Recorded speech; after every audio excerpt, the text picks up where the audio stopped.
I'm Gie Barroga, and this is Shift Happens.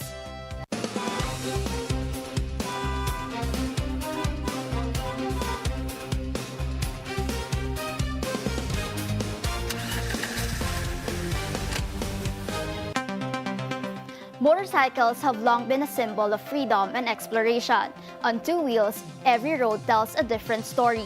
From mountain passes and coastal highways to remote communities far from the usual tourist routes, it offers a unique way to experience the world.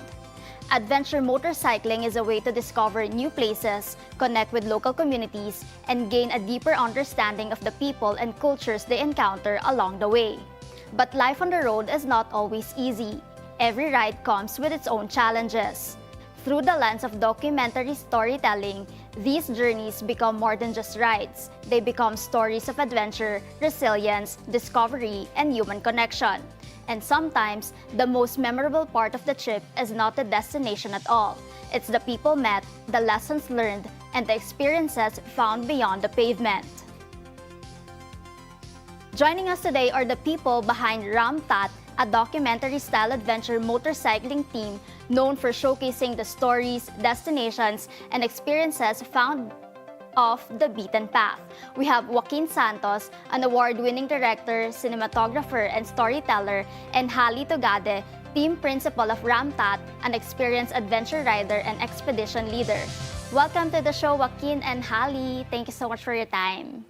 Yes, thank you for having us. Good afternoon. Thank you for having us. Yes. So Joaquin and Halley, let's start off with your passion for motorcycles. When did it all start? Where did it all start? And what kept you in this hobby and this passion that you have right now? Ako personally nag-start ako magmotor after pandemic. And then I'm a creative. I work as a composer, film composer and for media and films. And then naghahanap lang ako ng something to do outside of the creative world. And then I saw Ride Academy, which is a training school found here in Metro Manila. And then I enrolled, and then these guys were there. And then nung tinuruan nila ako, parang it opened up a lot of branches para sa akin, yung kasi being a creative, yung technicalities in writing music, in parang na-apply ko yung discipline and yung kailangan na time to do it properly. So yun yung nag-draw sa akin to start motorcycling. And then si Halley yung nag-introduce sa akin to off-roading, and since then yun, parang mas lumawak pa yung experience with riding. So, Halley? Yeah, same din naman. For me, pandemic din ako nag-start. Then, decided to specialize into adventure touring na nga. So, mostly long-distance rides, and then nag-venture off into off-road riding. Going to not so famous or sought-after tourist destinations, and I guess the exploration and finding new things yung nag-drive sa akin to keep on riding. For those who do not know it, there are different kinds of riding kasi, diba? But for you, bakit mas nag-stick kayo into adventure riding or off-road riding among all the other kinds of motorcycle riding that we have here in the Philippines? Mataas yung skill demand niya eh. So, there's this constant challenge and a requirement for you to get better for each and every ride. Also, you never ride the same trail twice. Like we have a favorite mountain, Mount Uber, that we keep coming back to every year to have a benchmark na rin on how far we've gone in terms of skill. And for me, it's more of the immersion. Kasi riding on two wheels, it makes you experience the nature in its rawest form. Kasi yun nga, na-experience mo yung hangin, the wind in your face, and then yung lahat ng senses mo gumagana. So yung feeling na yun is what makes the adventure very parang gusto mo siyang gawin. Parang it's like traveling to another place, pero you're traveling. The closest thing that I can relate to it is siguro horseback riding. It's very andun ka in the moment, and then yeah, same exactly like what he said, yung Mount Ugol, we come back to the place every time, ilang beses, pero every time it's different, every time it's the same feeling pero it's a different experience. Yun. I just have to note, I just saw on the video kanina that we were playing, it's Mapanwepe Lake, if I'm not mistaken. And it's one of the most visited destinations, not just for motorcycle riders, but also for campers and people who are into adventures. But for the both of you, what is the best destination that you've been into while doing this adventure riding? Mindanao. Oh, tell us about that. What did you experience there? Ibang-iba ang riding sa Mindanao. They have the best roads and the best trails. Yeah, we had the opportunity to ride there. Ako twice. Once during my Philippine Loop adventure tour last year, and for us, the whole team recently, dun sa FJ Moto Mountain Cross Rally. So, sobrang ganda ng scenery. The roads are really well made. And when you venture off-road, ang ganda ng mix ng challenge.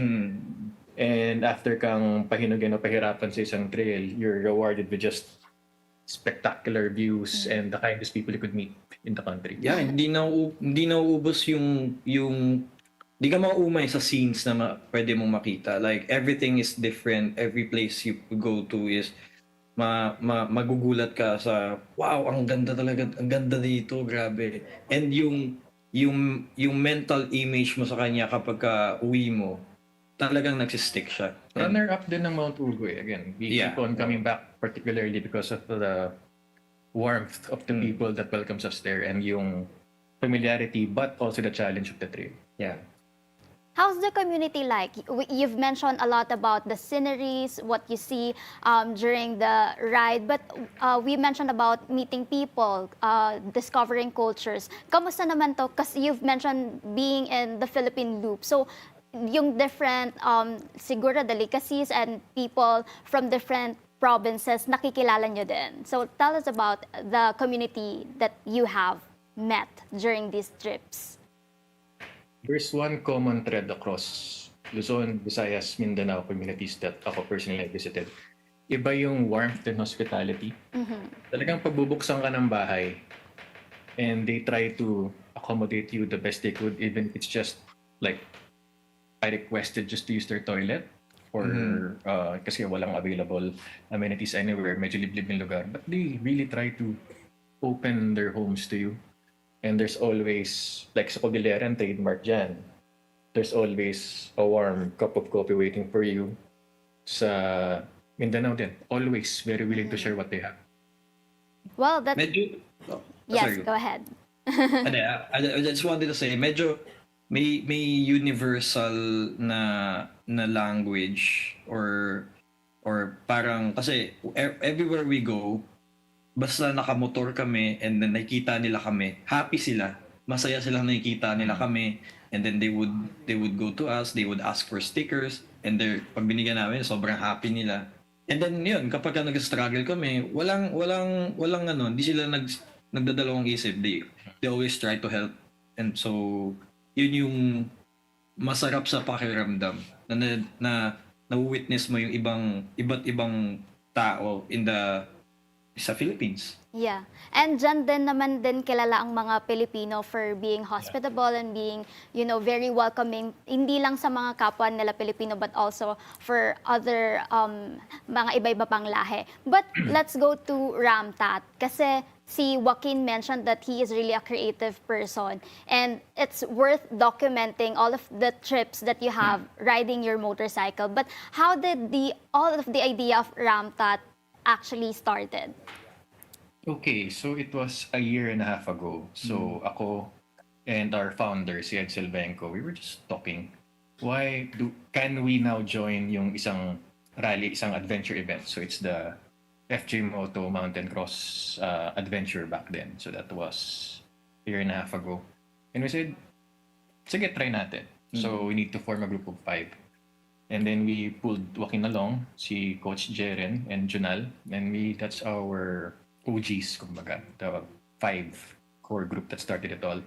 And yeah, so Joaquin came in as a newbie adventure rider Yeah. and also a newbie film creator back then. Yeah. But Everything was after a new. year, here we are. So ano lang, a little bit of background. So, yun, I work since I am a professional composer, music composer for films, and meron talaga akong interest in films. And even before being a professional, I love watching films.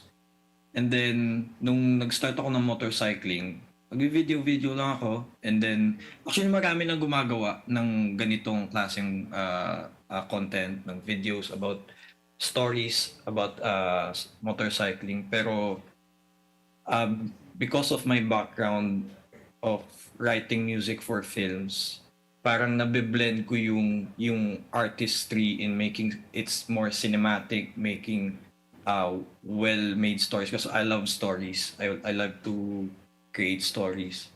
So doon nag-blend lahat ng lahat ng passion with film, with music, and then motorcycling. So it's a culmination of a very passion-driven na hobby na nagiging na nga eh. Hindi na nga siya hobby. A way of life. I don't know way of life, pero I don't know what to call it kasi talaga yung puso namin nandun. Like every weekend we look forward to it. So you started RAMTAT with just 5 core members. Gano'n na kayo karami ngayon, and how do you... Ang dami na nun. How do you choose the routes, the destinations, and the stories to feature sa mga documentary na ginagawa ninyo? So 2025, 5. Then this year when we joined yung FG Moto Mountain Cross Rally, we are 13 with support 13, staff. And now we have a rider pool of 21. Sama natin. 21 rider pool na that's undergoing training na rin for the next riding season. And as for destinations we choose, twofold. Number one, I personally plan the routes, most of the routes that we take, with the forefront goal ng training. So it depends on the difficulty, anong surface, anong challenge ng ruta. And also, ano yung community yung pwedeng bisitahin doon. As for the stories, wala naman kaming script eh. We don't do We don't do scripts, so organic lang lahat. Ang rule lang is, if something goes hard, something is challenging, turn the cameras on. Yun yung beauty of having a camera. Kasi once you turn it on and just let it roll, maka-capture niya lahat ng hindi mo akalain, uy, nakunan pala yung semplang ko doon. And then, kasi yun yung mga little bits of little things na nagbe-make up ng stories. Although marami namang pwedeng puntahan yung storya. Pero once na na-capture yung ngayon, with a bit of creative direction, makabuo ka ng magandang storyang ikwento. Sige. Paano nyo hinahati-hati yung role? But before you answer that, we'll take a short break. And when we return, we'll talk adventure motorcycling with Halley Tugade and Joaquin Santos. The stories, the destinations, and the perspectives found on the road. Stay with us. We'll be right back. You're tuned in to the Billionaire News Channel and Mellow 947 BFM.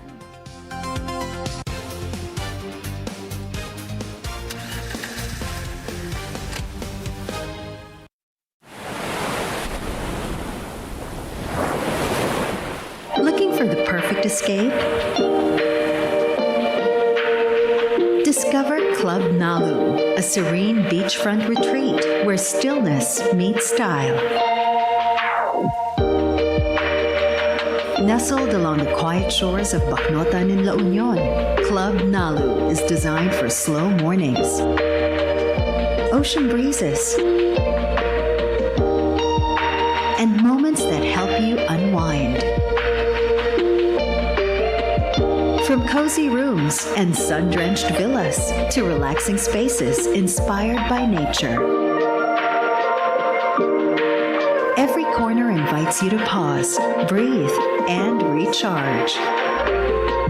Club Nalu, come as you are and leave feeling a little lighter. Book now at clubnalu.ph.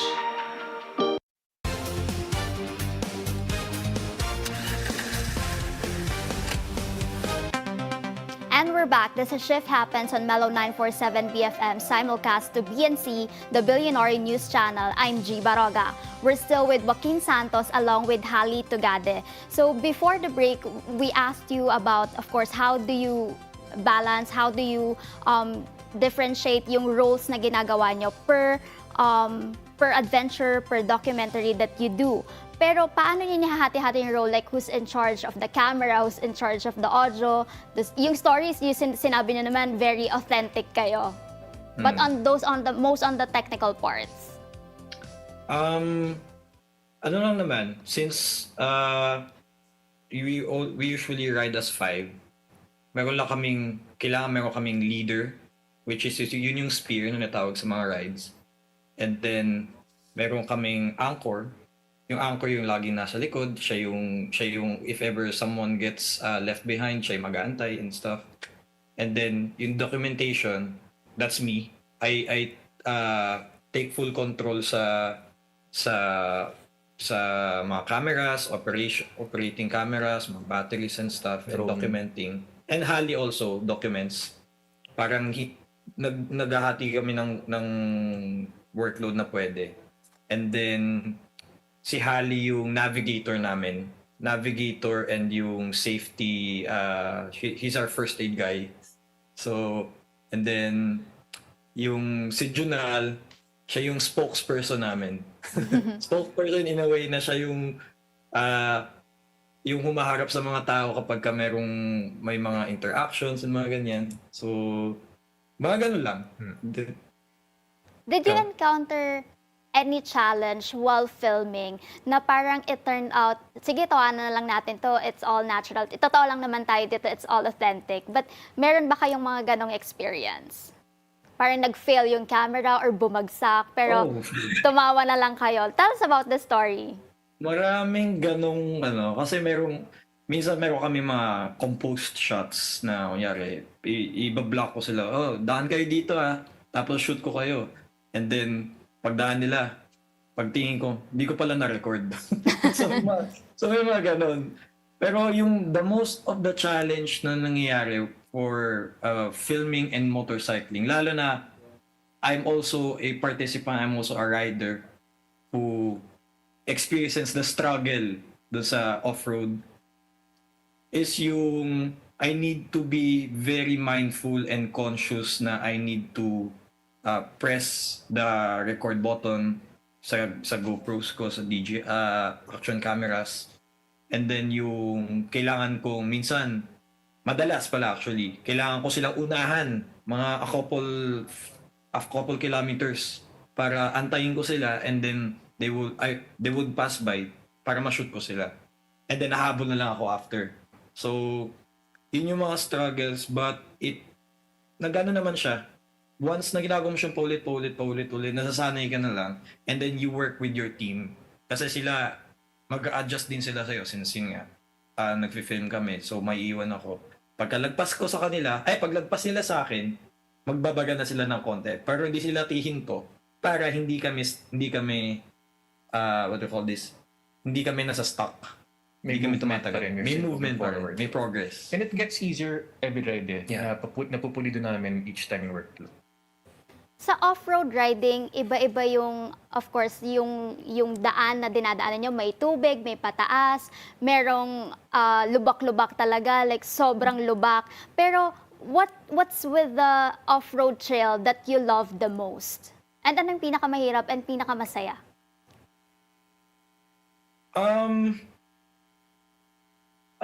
Yung pinaka-masarap gawin dun sa off-road kasi, every terrain, nag-iiba. Nag-iiba yung techniques na kailangan mong gawin. Nag-iiba yung discipline na kailangan mong i-execute. Probably sa putik, gagana yung isang technique na to, pero pag nandun ka na sa loose rock na gravel, hindi siya gagana.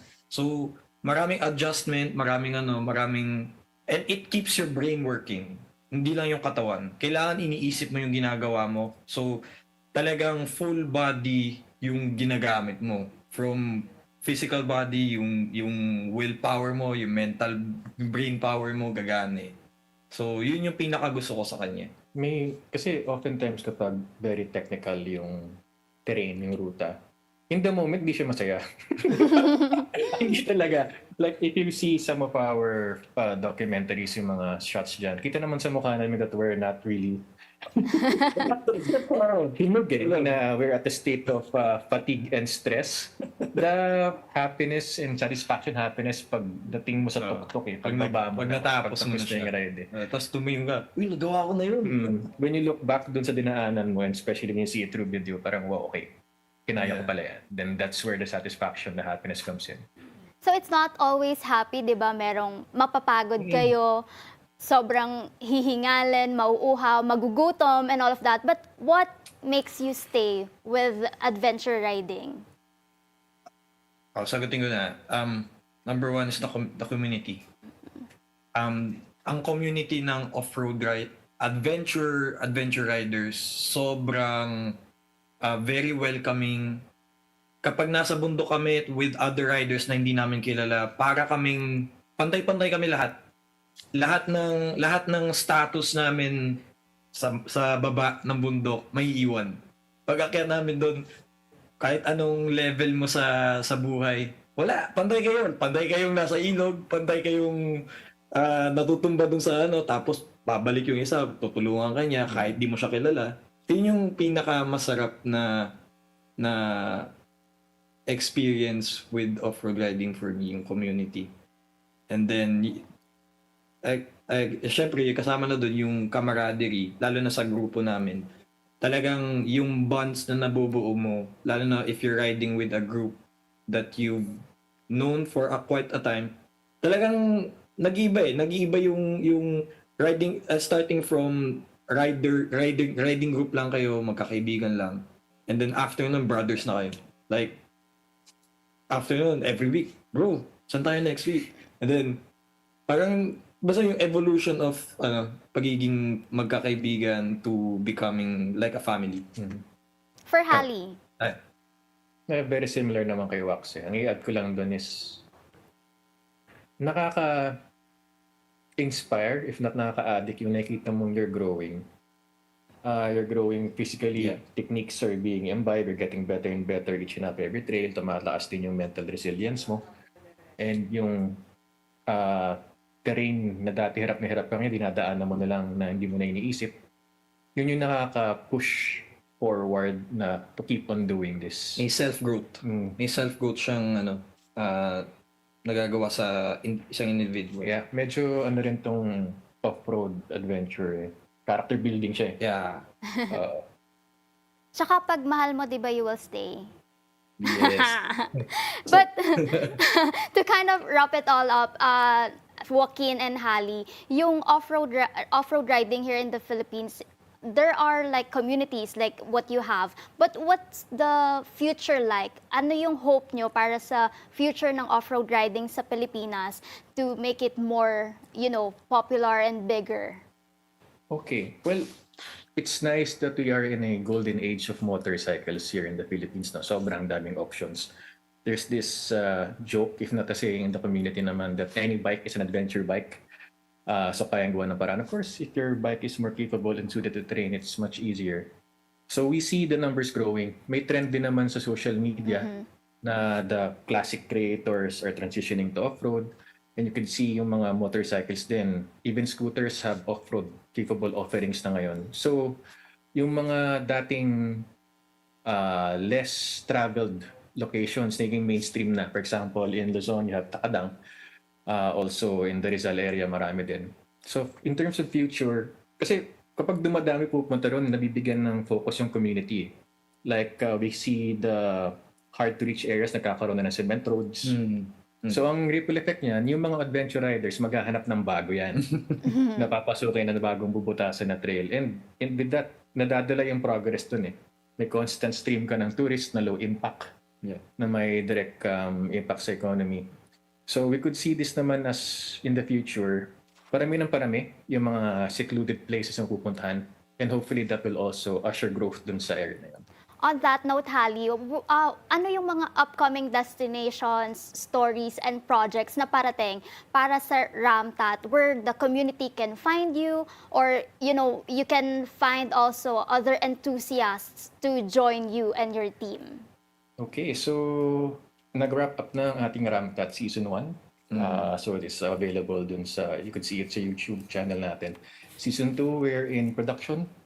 So Season 2 is all about riding with purpose. So we'll be visiting communities and with a partner, bringing connectivity to those hard-to-reach areas. So stay tuned for that one. We are targeting muna Central and Northern Luzon for the first cycle. And we'll expand further and further. Anything to add? Yeah, we just ride. Yun lang mo siya. We just ride and Yeah. ride and then we Basta ride. film it and then yun nga, nag-evolve siya. Kasi from the last year, ride lang kami for training and then this year naman, riding with a purpose na siya. So, nag-evolve siya and then creatively also.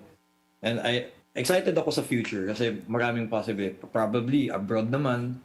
Like, we try Himalayas, Mongolia. Kasi meron na rin mga local riders na pumupunta doon. And offer ng arrangements for... It's becoming more and more of a trend sa community. So, that's one of our dreams. So, yeah. And- Very exciting stuff. Yeah, we're all looking forward to that. They are Joaquin Santos and Halley Tugade of RAMTAT. Thank you so much for your time and for sharing your stories here on Shift Happens. Thank you. Thank you. And that concludes our roundup of the stories driving the industry forward. I'm Gie Barroga. Join us again tomorrow on Shift Happens, your fast-track guide to everything on the move. Keep it here on the Billionaire News Channel and Mellow 947 DFM.